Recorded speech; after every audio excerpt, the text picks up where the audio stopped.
Star प्रवाहावरील लग्नाची बेडी ही मालिका सध्या खूपच चर्चेत आहे। मधुने सिंधूसाठी विशालचं स्थळ आणलं, पण राघवला हे लग्न मान्य नाहीये। विशाल सिंधूला समजून घेऊ शकत नाही असं त्याचं म्हणणं आहे आणि म्हणूनच त्याने हे लग्न मोडलं। आता याच रागात विशाल राघवला गोळी मारून त्याचा खून करण्याचा प्रयत्न करणार आहे।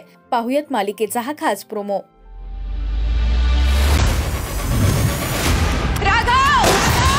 राघव सावकाश, प्लीज डोळे उघडे ठेवा, तुम्हाला काही होणार नाही।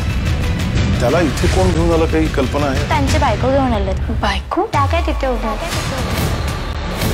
23 फेब्रुवारी दुपारी 1 वाजता स्टार प्रवाहावर। राघव आणि सिंधूचं नातं कोणतं नवं वळण घेणार असं कॅप्शन या प्रोमोला देण्यात आलंय। मालिकेचा हा भाग येत्या शुक्रवार 23 फेब्रुवारी दुपारी 1 वाजता आपल्या स्टार प्रवाहावर पाहता येणार आहे। मालिकेत आता पुढे काय घडणार यासाठी तुम्ही उत्सुक आहात का? हे आम्हाला कमेंट्स मधून नक्की सांगा। मराठी टेलिव्हिजन विश्वातील बातम्या, अपडेट्स आणि गॉसिपसाठी तुम्ही सबस्क्राइब करा राजश्री मराठी शोबज।